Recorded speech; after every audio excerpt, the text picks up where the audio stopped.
Good morning, good day, and good evening to everybody who's watching, and welcome to the 1 year anniversary of the Ashes of Creation Community Podcast. I'm your host, the Big Chick Giant, and today we have a special guest, Mr. Steven Sharif. How you doing, sir? I am doing well. Thanks for having me. Big fan of your guys' show. It's always fun to watch. I'm glad to be on it. Well, thank you. Also, today's guests are Greypelt, Okies, and Truth Eternal. How you doing, guys? Hey. Hello. Doing great. All right, nice. Okay, so for the ones that are new to the show, because normally we do this at a later time, there's a little backstory about the show. Today's our 1 year anniversary, which makes me really happy, because a year ago I decided that the Ashes of Creation community is such a great community that it needs a podcast about itself. And so a year ago I decided, you know what, every 2 weeks let's get a couple community members together and let's just have a chat about the game.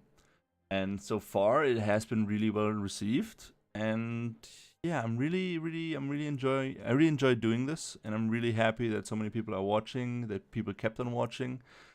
And yeah, let's get right into it. Okay. Congratulations, by the way, on a year under the belt. Very cool. Thank you.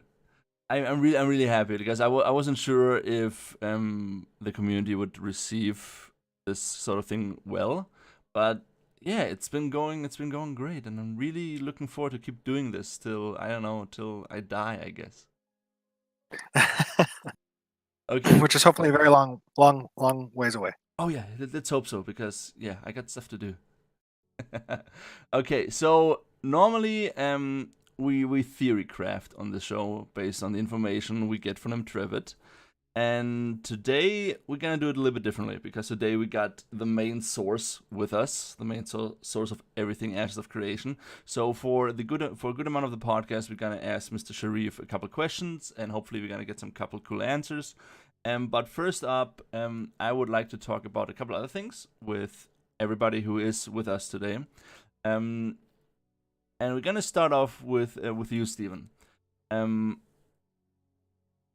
Give me, in one quick sentence, describe to me why you prefer MMORPGs to other game genres. Ooh, that's a good question. For me, an MMORPG is really a very unique style of game. Now, obviously, with the recent explosion of just MMOs, not necessarily MMORPGs, but just massively multiplayer games, this kind of provides the same ability that I love in an MMORPG, and that's just the ability to connect with people all across the world. I mean, I started my guild, my old guild. I resigned when I started Ashes, but I started my guild back in 2002, I believe it was. Yeah, 2002. And over that time we had thousands of members, and it was really a unique thing for me to just be able to turn on Ventrilo or TeamSpeak and get in and chat with people from anywhere across the world, and just experience a friendship with a great diverse group of people. And then RPGs kind of give that added element of this progression and achievement to encounter adversaries, people who you don't get along with, and to fight against them, become emotionally invested in the outcome of these server wars, and strive towards crafting and achieving the best gear you can get with these people. And it's something that is very unique and isn't offered in very many other genres, or just really very much else in life. So that's why MMORPGs are near and dear to my heart. Okay, I agree on a lot of the things you just said. Truth, what about you? Because I know you're also a big fan of the MMORPG genre. Yeah, for sure. Yeah. So, I guess if you really kind of focus me down into one sentence, I'd say that it's I love to play in more than one dimension.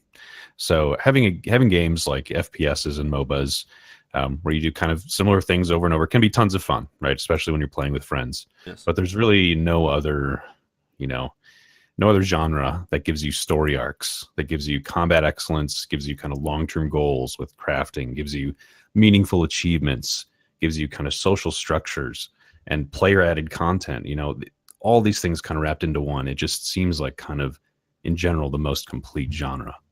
Okay. Okay, so what about you? Oh, well, I come from an age where computers weren't readily available at all times, and we grew up on D&D, and the MMORPG genre sort of suits that role. Okay. The sense of family and connection with other people is more what I look for in those games, because in other games you play, you leave them, you find someone else.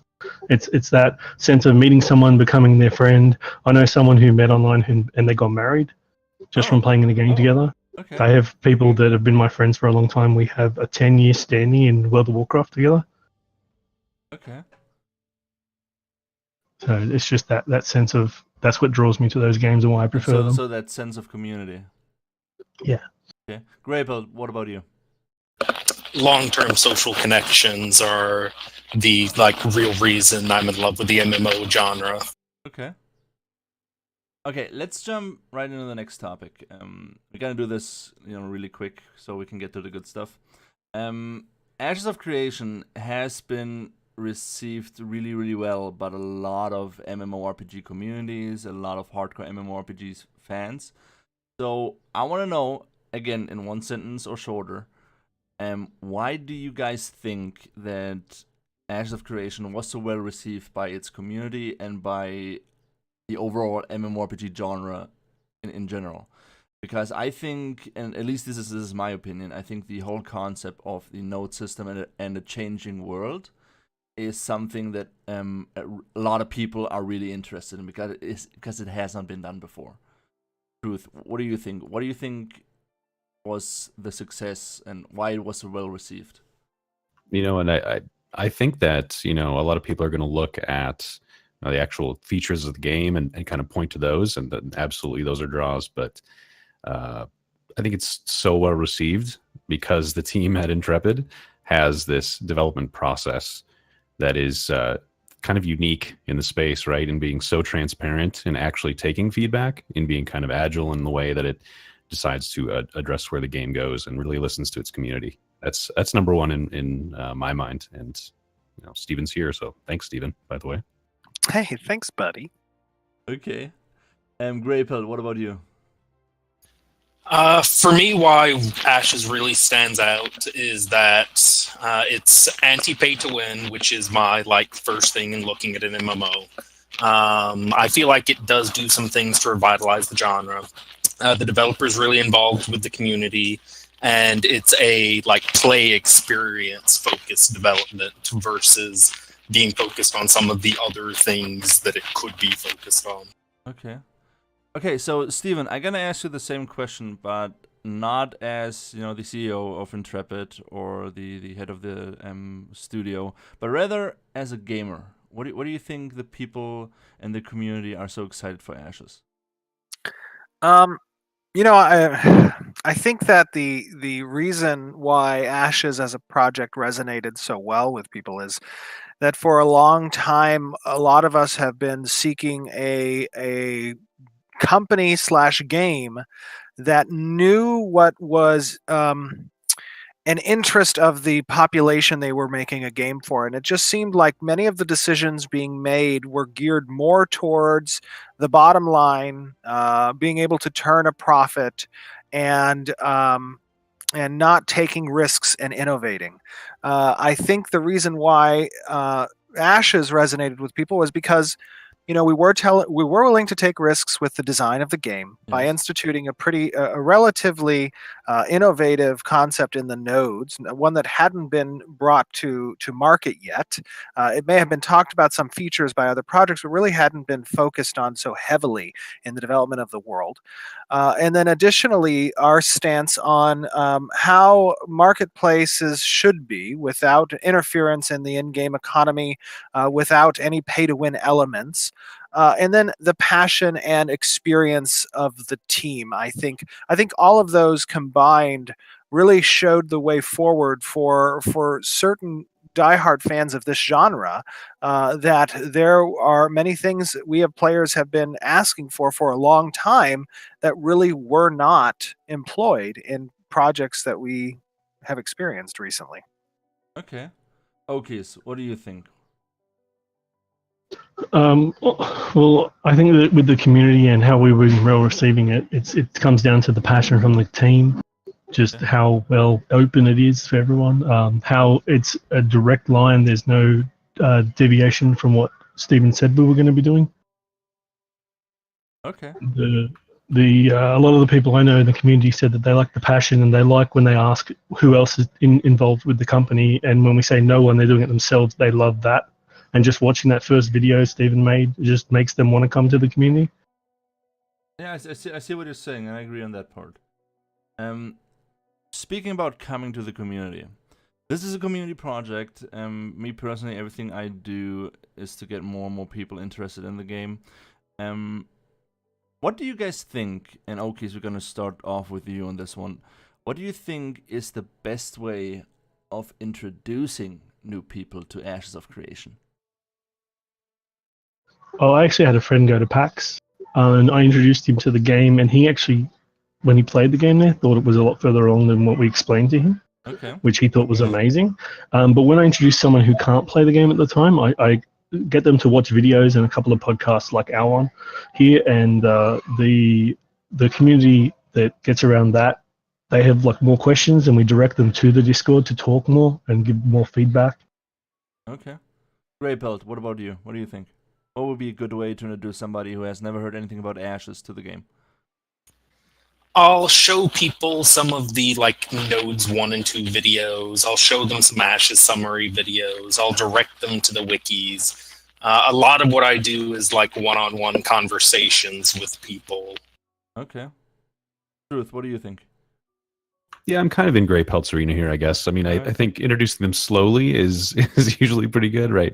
We have a lot of snippets of kind of fine detail, but right, even kind of the outline can be a lot of stuff to digest, right? So, yeah, watching Intrepid's kind of official videos first is awesome. Diving into their blogs then is kind of great, right? So slowly kind of branching out and then incorporating those, personal MMO experiences they've had. Showing them where Ashes really shines compared to those. Those kinds of things are good ways to intro people. Okay. So, Stephen, what do you think? What would be a good way to sell me Ashes of Creation? I think that I hate to use the word sell, but I think that the important thing when discussing something that you're excited about is conveying your passion, conveying your feelings on it. So talking about some of the aspects of the project that excite you the most is probably the best way really to introduce people to Ashes of Creation. Obviously, everything you guys said about showing them content released by either the company or some of the content creators is good from an informational standpoint. But I think that the best way that you can really share in excitement with someone is to convey why you're excited about the project. Focus on those points that are really interesting to you about Ashes. Yeah, I agree on that. I think I agree with everything you guys said. I personally would add one thing, which is I would invite whoever is interested or who wants to know about Ashes, I would throw them onto the Discord, because the Discord at the end of the day was actually the thing that sold me, or the thing that made me really excited about Ashes, is because the passion that we are getting from Intrepid and you guys, Steven, and also the passion that we're getting from most of the community about the game. That's something that I personally have not ever experienced in all my years of gaming. And that was the point where I was like, yes, I'm really looking forward to this game. Yeah, I think community, obviously going back to the first question you asked, why MMORPGs? Well, community is really the central figure of what makes an MMO an MMO. And that was why early on going to Kickstarter wasn't necessarily a means to fund the project at all. It was more a matter of building a community around it. We had obviously additional features that the funding is nice to have and can employ that in the development of the project. But it was really about beginning to build that community and allowing people to have a voice in the development of the game. Yeah, I agree on that. Okay, so let's get into the good stuff. Let's get into the Q&A part of the podcast. So the way it works, the way it always works, is we take questions from the community and topics from the community, and we answer and we talk about them on the podcast. So we did the same thing this time around. And what we're going to do now is each one of us has several questions for Steven. And afterwards, we have some community questions listed, which we're also going to ask. And even after that, if we still have time, we will be taking questions from the chat. So, Truth Eternal, why don't you start us off? Oh, sure. Awesome. Okay.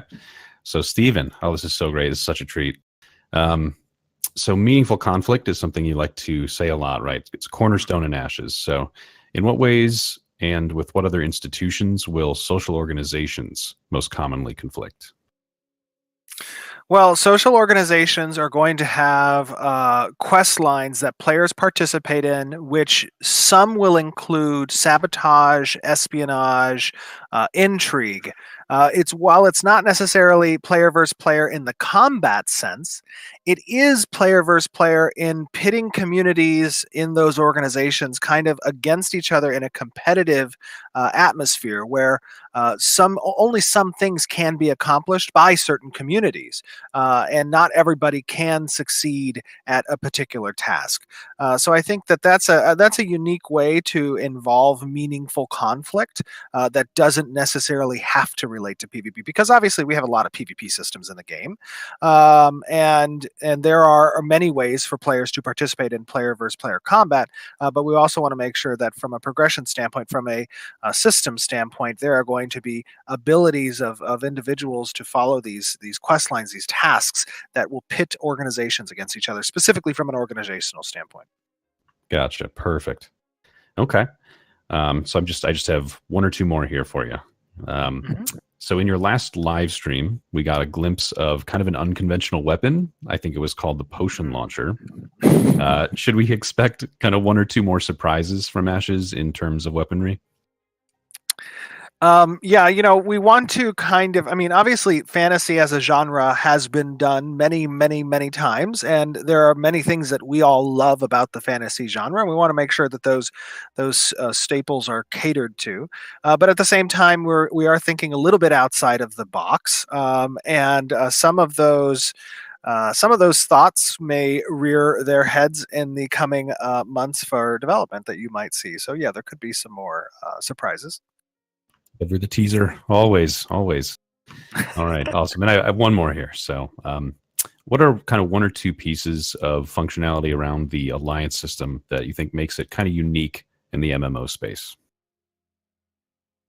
Well, alliances, previous games I've played, there are different formats for alliances. You could either make a nation and invite guilds to. You could literally send an invite to an alliance. It would share a tag you'd have a chat system with. I think that what I haven't seen, however, is content that revolves around alliances specifically, and progression within the development of that alliance, and the ability to share some common services between guilds that are part of that alliance.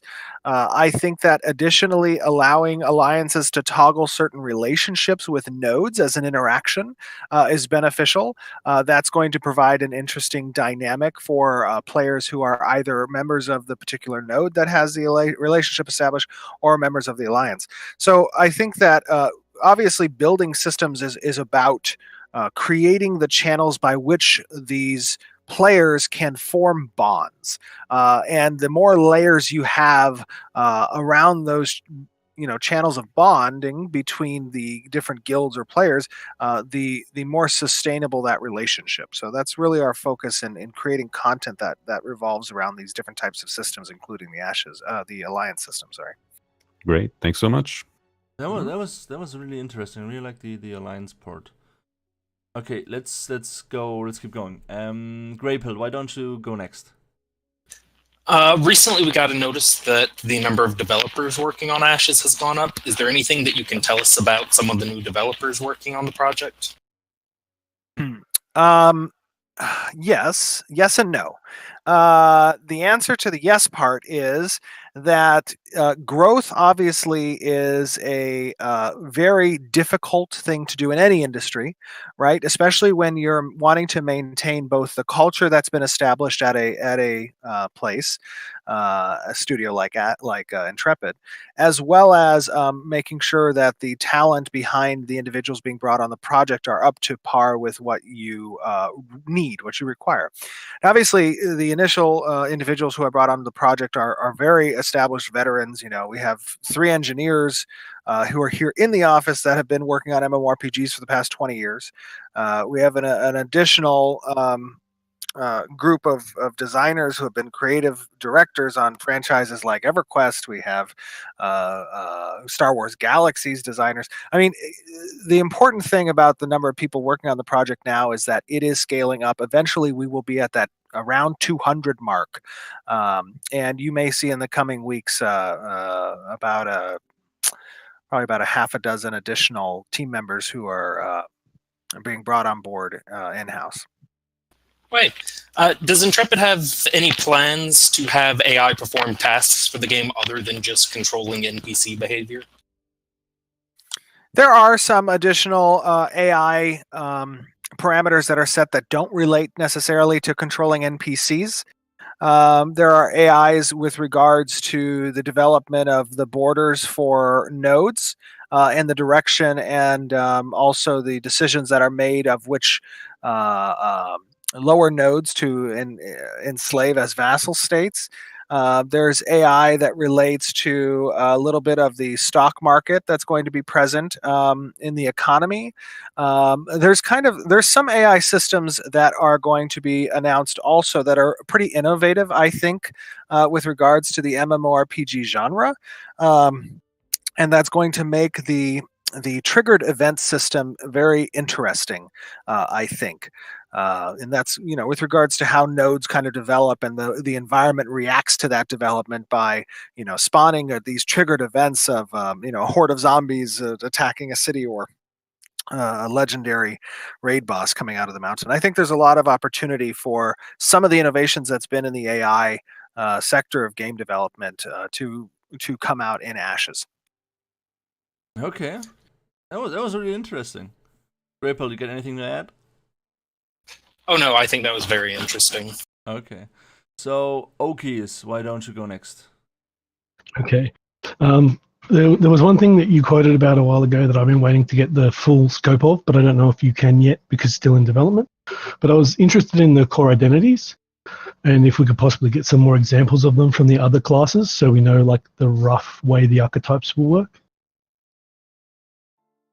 Sure. I think that from an identity standpoint on these core classes, we're fairly similar to the holy trinity of class identity.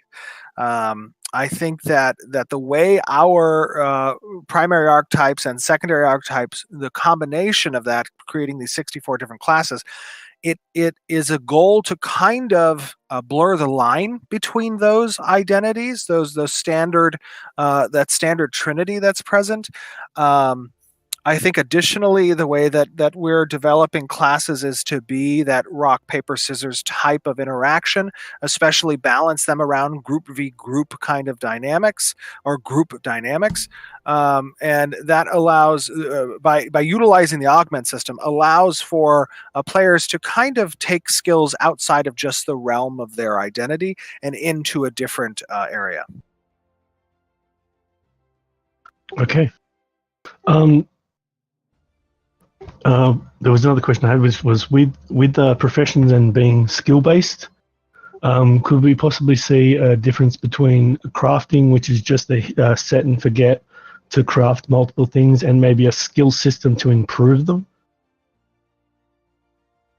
Oops, did I lose you there at the end? Okay, just repeat. Cut out. Yeah, just repeat the question. Okay. With the professions system, people were asking, can you get a skill-based system where you do like a mini game, where we could have a scaling difference of if you can just set the skill to craft or play a mini game to improve the quality of the item.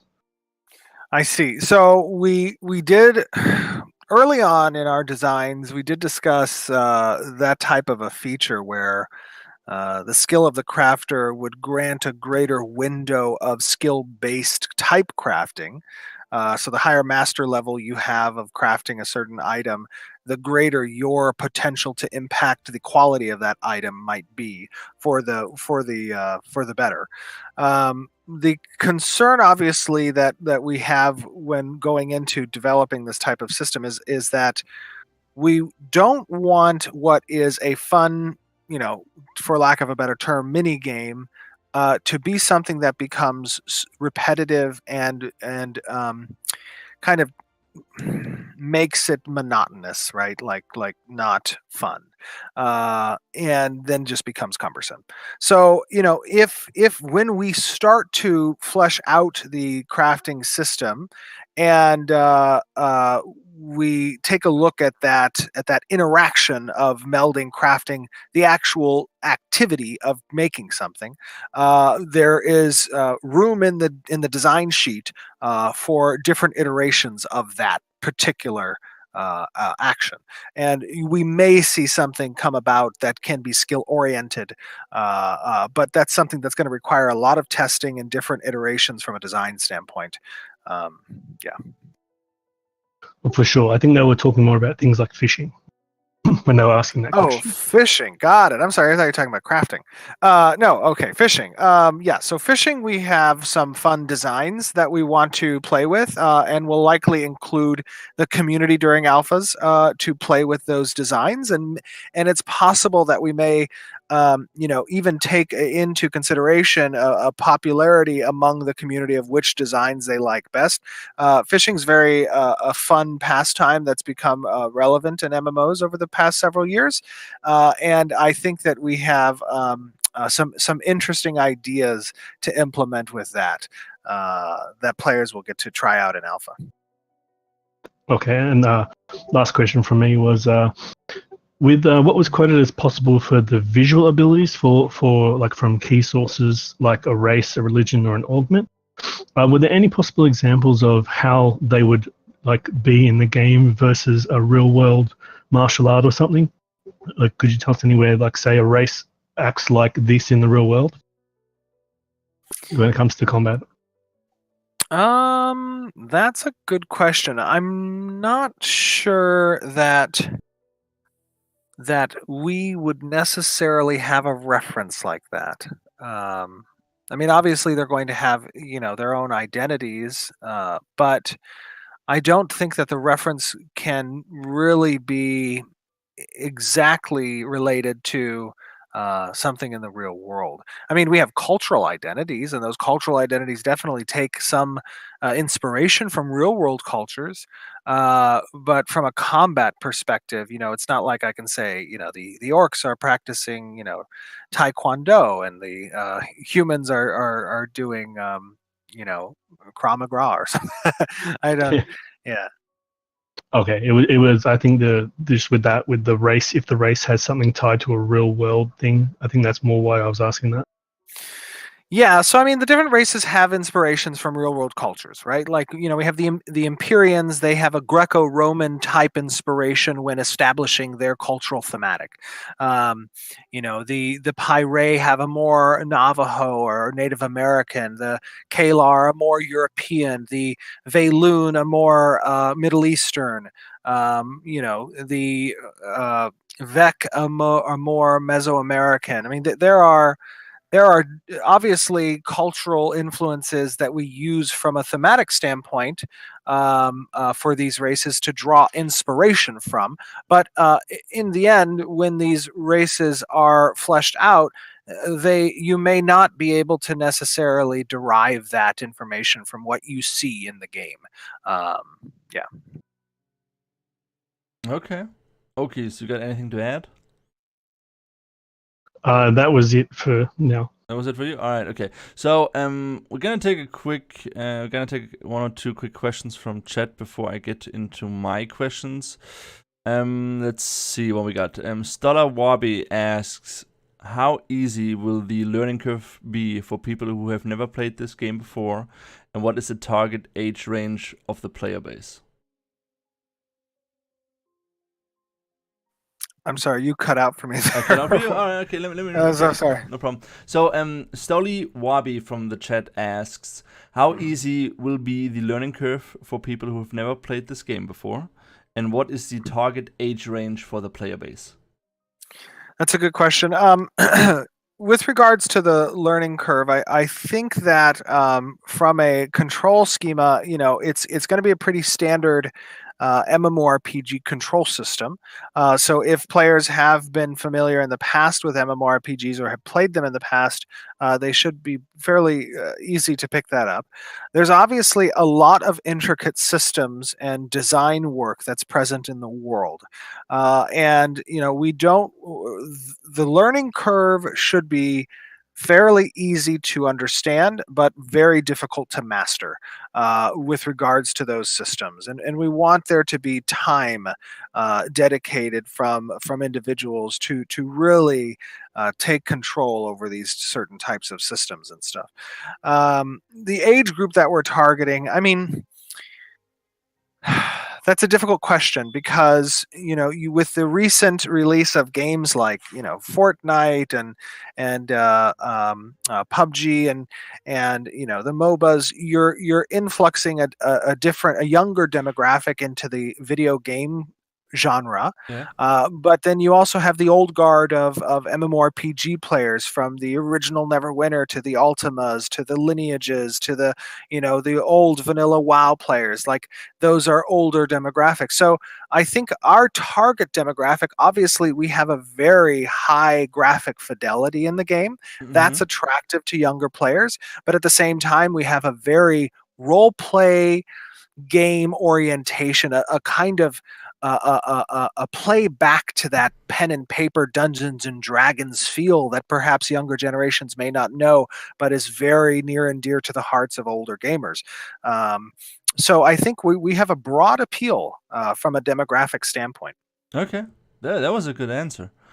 Let me ask you this, because this is another question from one of our community members. Will there be any pop culture references in the game?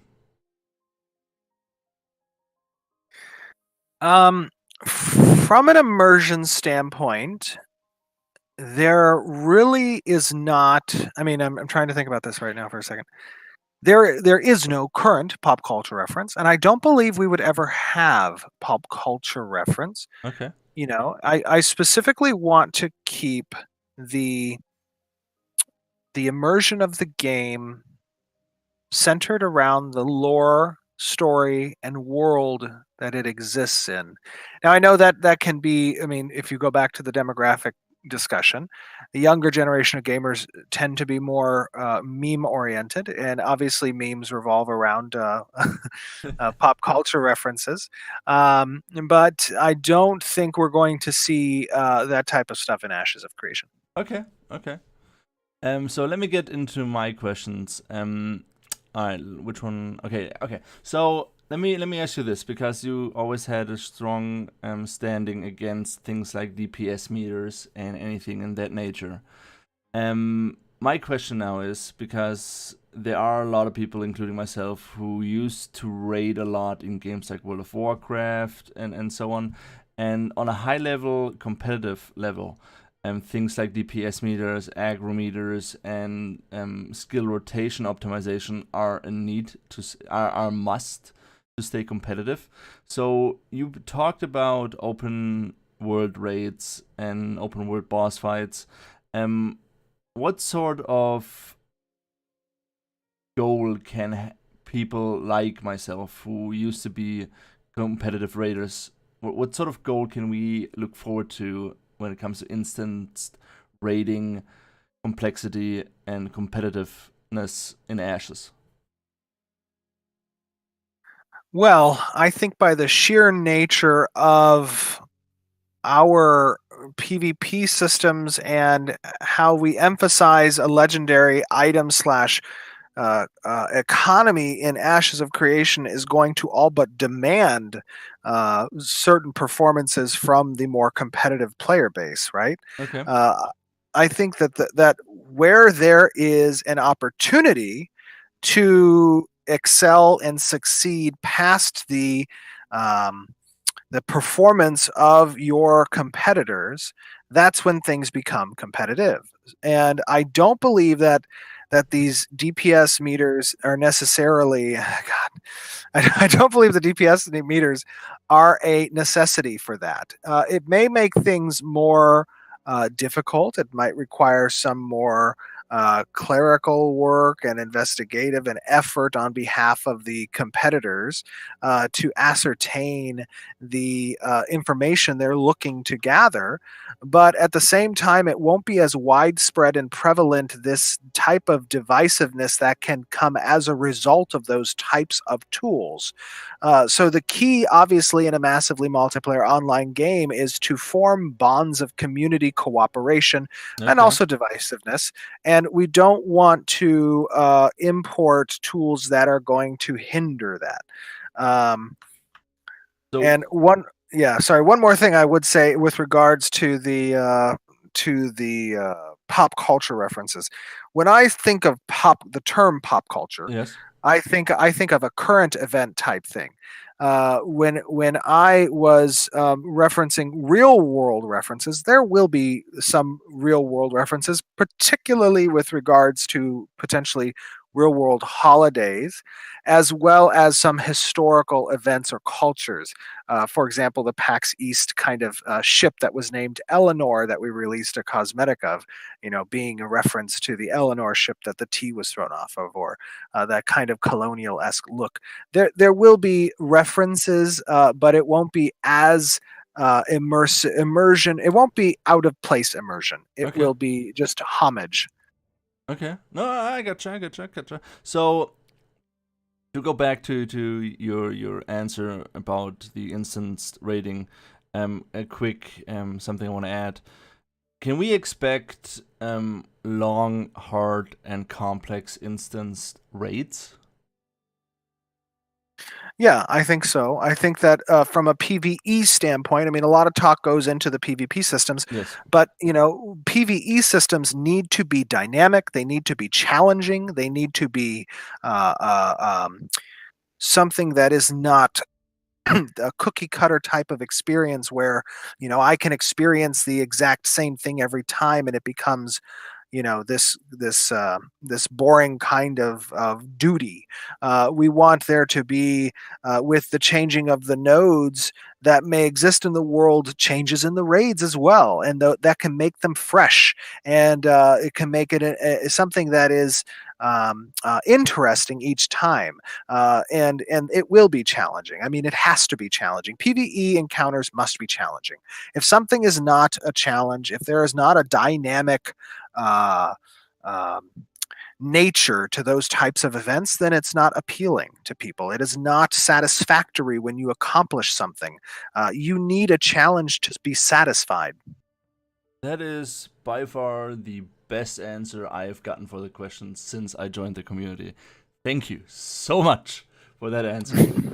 Okay. Well, I think everybody feels that way. I mean, I think nobody joins a game and says, "Oh, I want to breeze through this." I want to breeze through this thing. It's so funny. Back in the day, 10 plus years ago, 15 plus years ago, when you'd play, if I play Civilization 2, there was this option up in the top file corner, and it would say turn on cheats, right? Yeah. And gotcha, yeah. if you were losing, there was always this if I was losing to an AI or whatever at Civ 2, I don't think they had multiplayer, but if I was losing to an AI, I would always look at that button and I'd be like, why would anybody want to touch this? How would that be fun?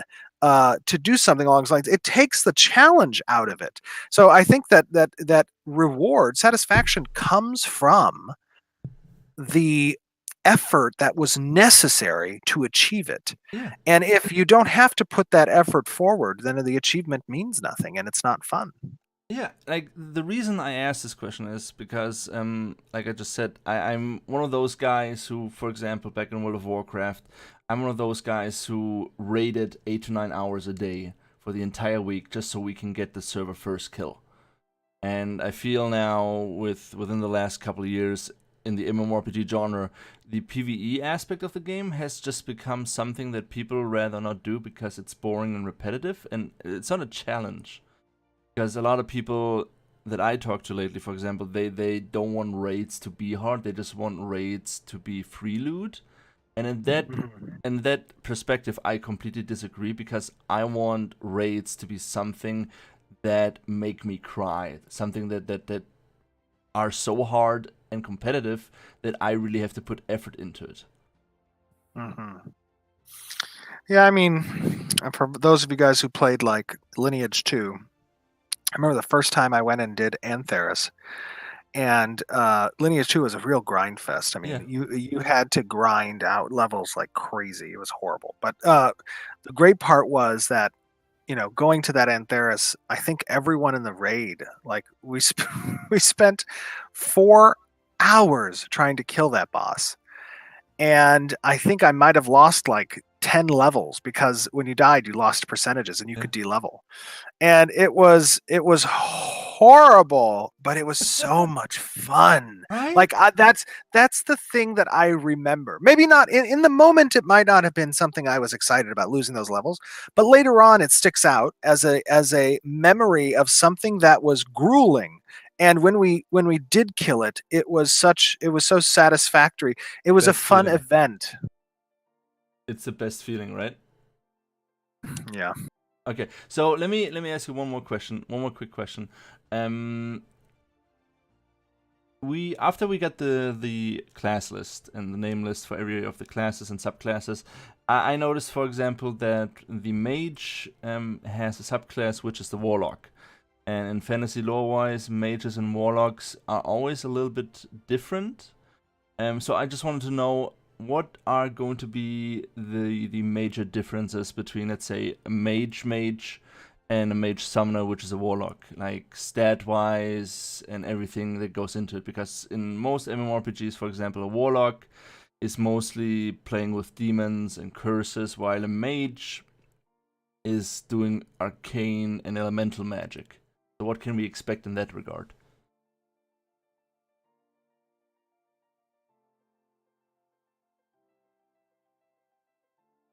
Steven? Uh-oh, can you hear me now? Yes, we can hear you. Sorry, okay. So you were asking about the Warlock, and was it the Archwizard or? Yes, the Archwizard. The Archwizard, okay. So a Warlock really is going to be I mean, obviously, with the way that our archetypes work, your primary class is the source of your active skills. You're going to augment your active skills with the choice of your secondary class, right? Yes. So if you're mage primary and you're an Archwizard or a Warlock, you're going to share a lot of the interaction of your primary skills. The way that an Archwizard is going to work is it's really going to double down on the role of that mage class. It's going to be something that, depending on how you spec out your skills, you're either going to be highly focused in this DPS, magical DPS, elemental damage. You're going to have high mobility, the ability to kind of teleport around the battlefield. You're going to have CC capabilities. You're going to be in tune with the ability for you to empower your spells with certain types of damage that can be beneficial for certain types of encounters. Whereas if you are a mage primary with a summoner secondary class, you're really going to be able to pull from the identity of that summoner. Okay. Being able to temporarily put a servant on the battlefield that might be this fire elemental damage. Instead of firing off a fireball, you summon this fire elemental that surrounds your target and deals this damage over time, and perhaps even slows them or decreases their attack speed by entangling or encumbering them with their attacks from the summons momentarily.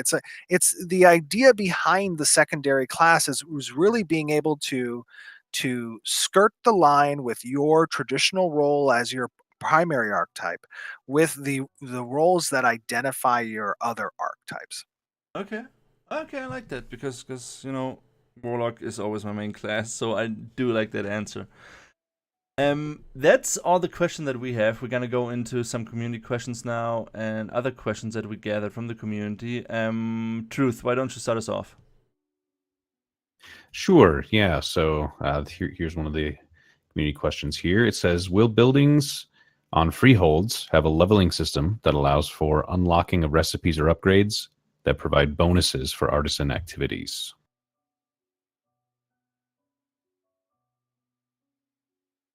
If you're there, I think you cut out again.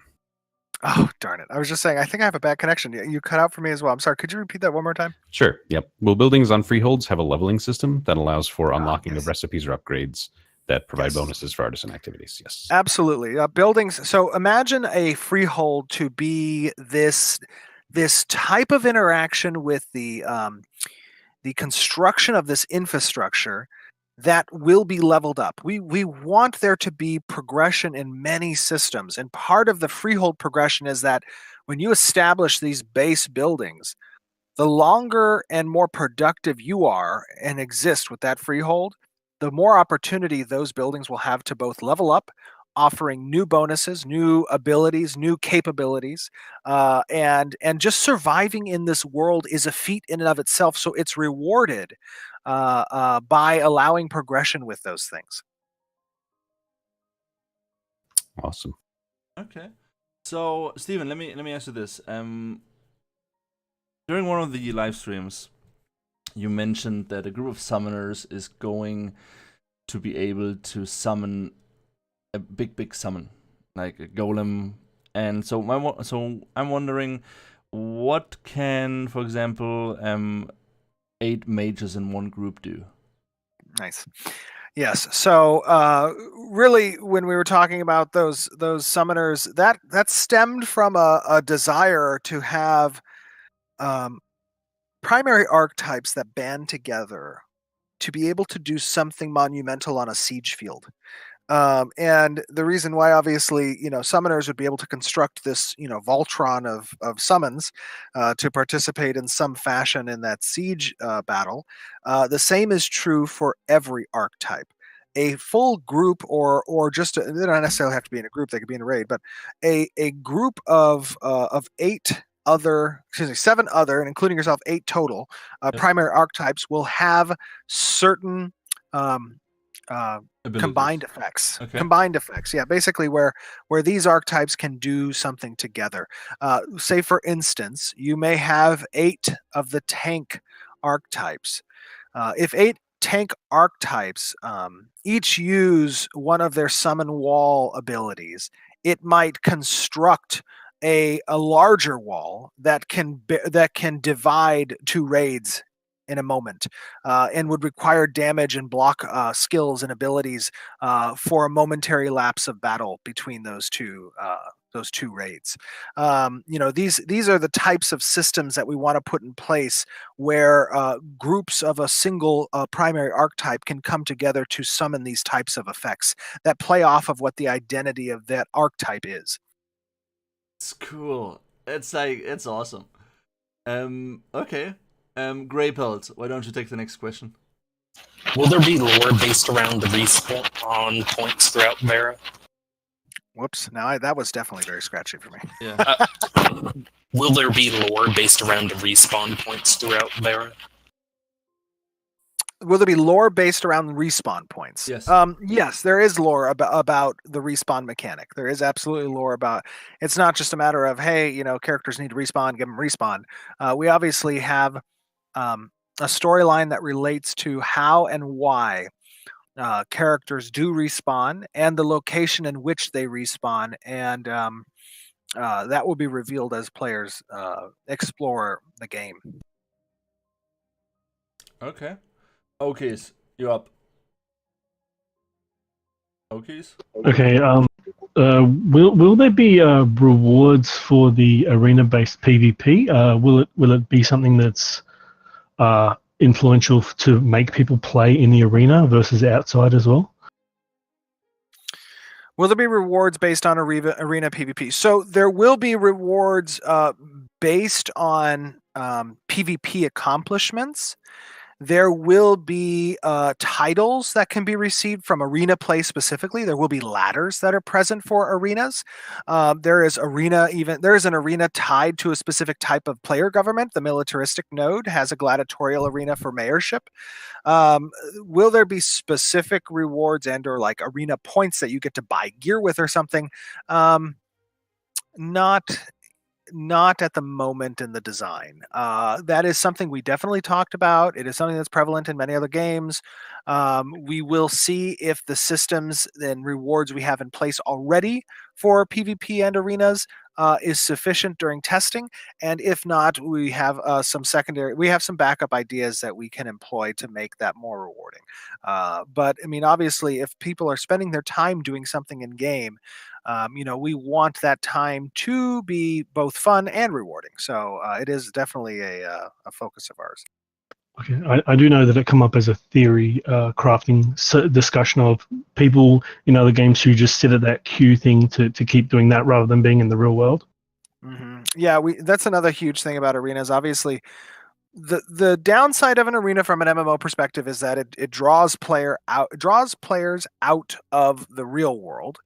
But at the same time, the reason for that, in my opinion, and why that's a concern for other games, is that sometimes the real world doesn't have content that stays interesting through end game, right? The reason why people end up going to those arenas is because there's not enough content and or activities that exist in the world to compel them not to join the arena necessarily. And I think that Ashes doesn't have that problem, which is why I'm not concerned with an arena system pulling players from the real world. Okay.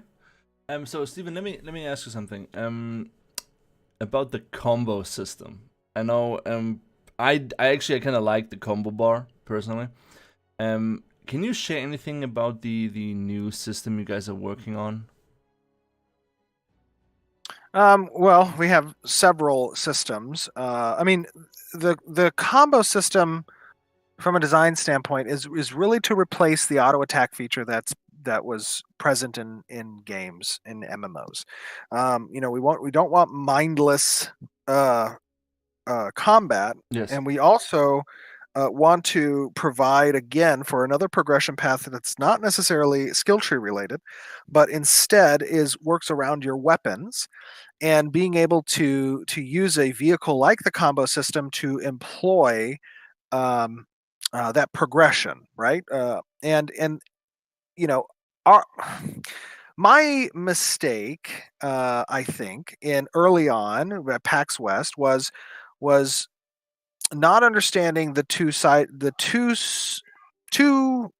Gosh, what am I trying to say here? I'm sorry, it's a little late.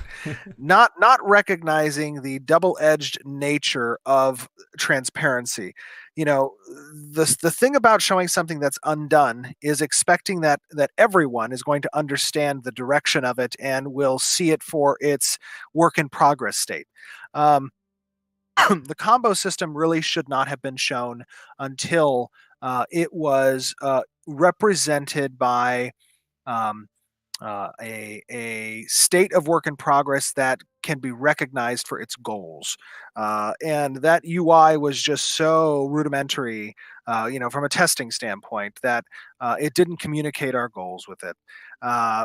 What we're implementing now are many different features to represent the system. Okay. Something that doesn't draw your attention away from the world or the center of your screen necessarily.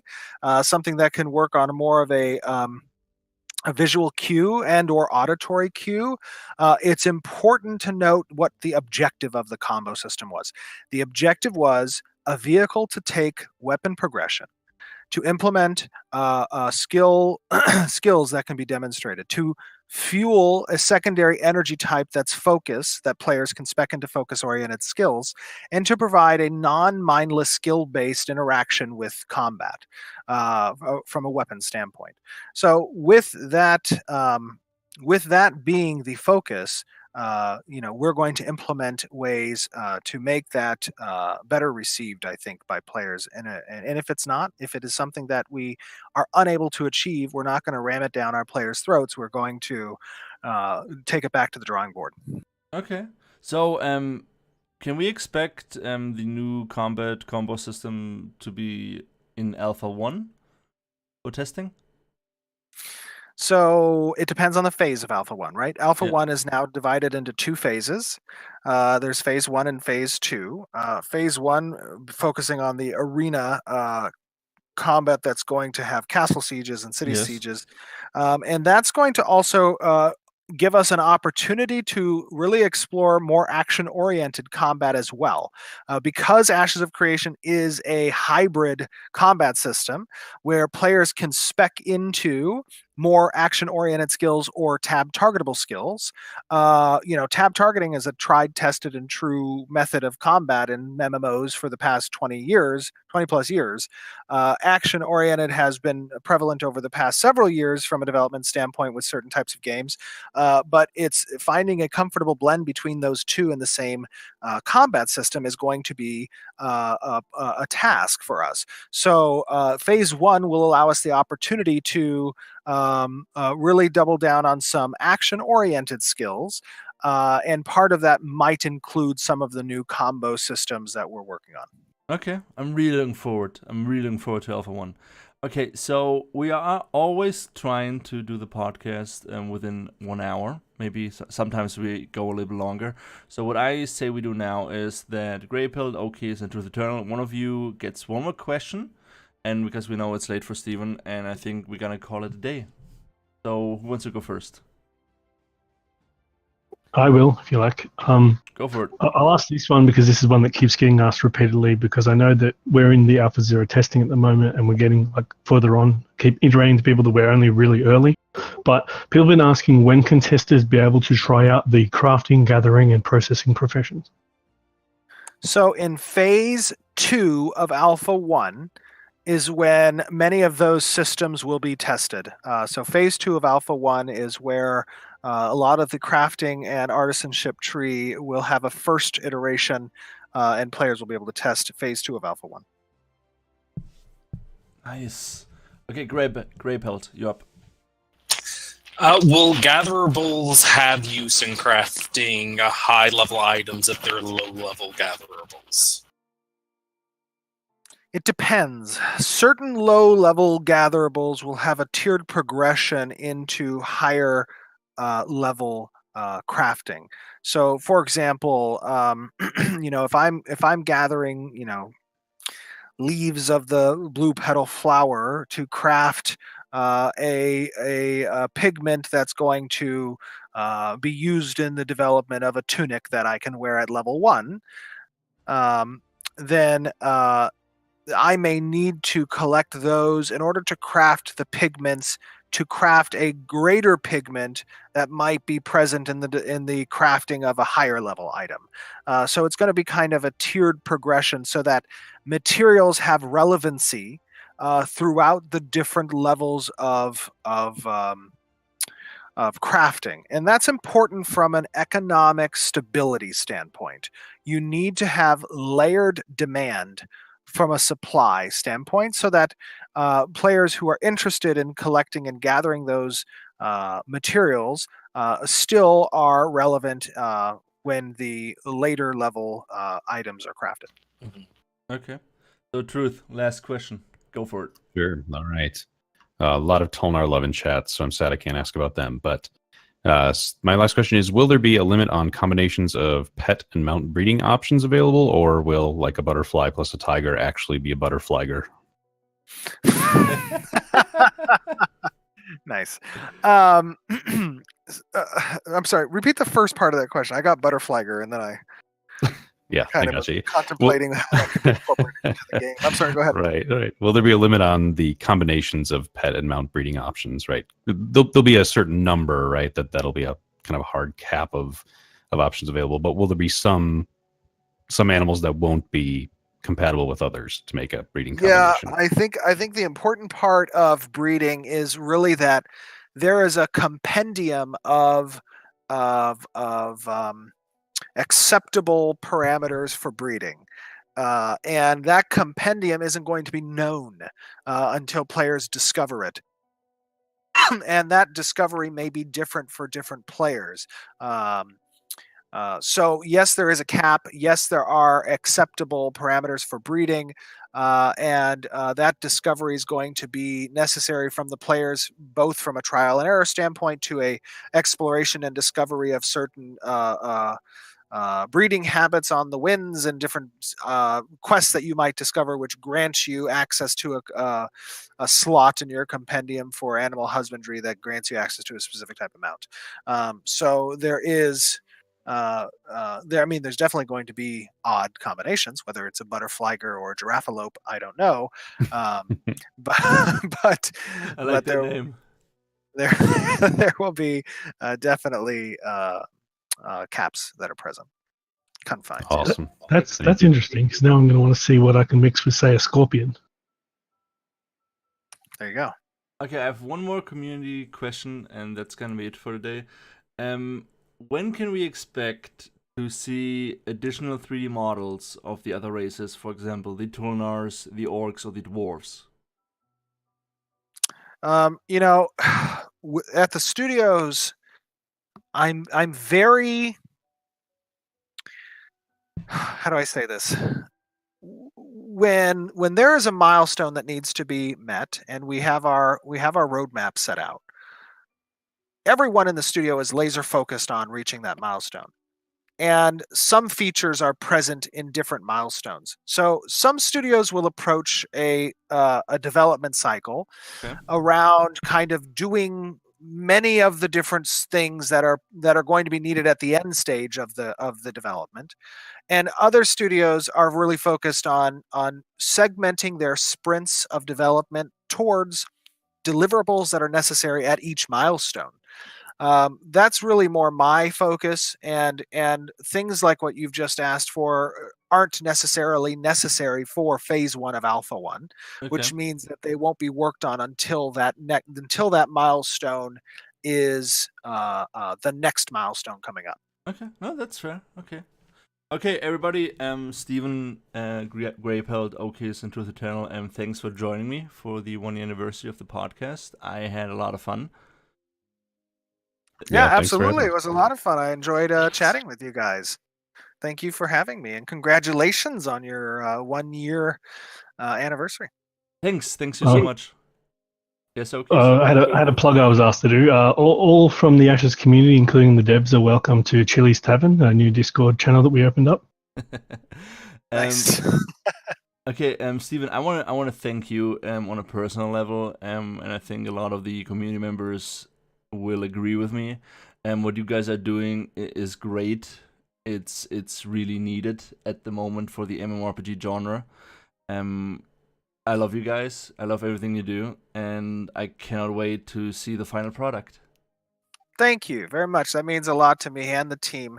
I know we've told you guys this 100 times, but honestly, the greatest joy that everyone here working on Ashes has is seeing the reception from the community on our development progress, and being able to interact with you, not just on the Discord, but on the forums and at these types of events and live streams that we do. It is our air that we breathe honestly in developing this project. It is one that comes from a passion to deliver something that the community can be proud of, and it means the world to us that you guys are watching and participating. We cannot wait. We cannot wait for this game to actually come out. I want to thank everybody who watched for the past year. I love you guys, and as always, stay safe, and we will see you on the Ashes of Creation Discord. Take care, guys. Thanks, everybody. Take care. Bye. Bye.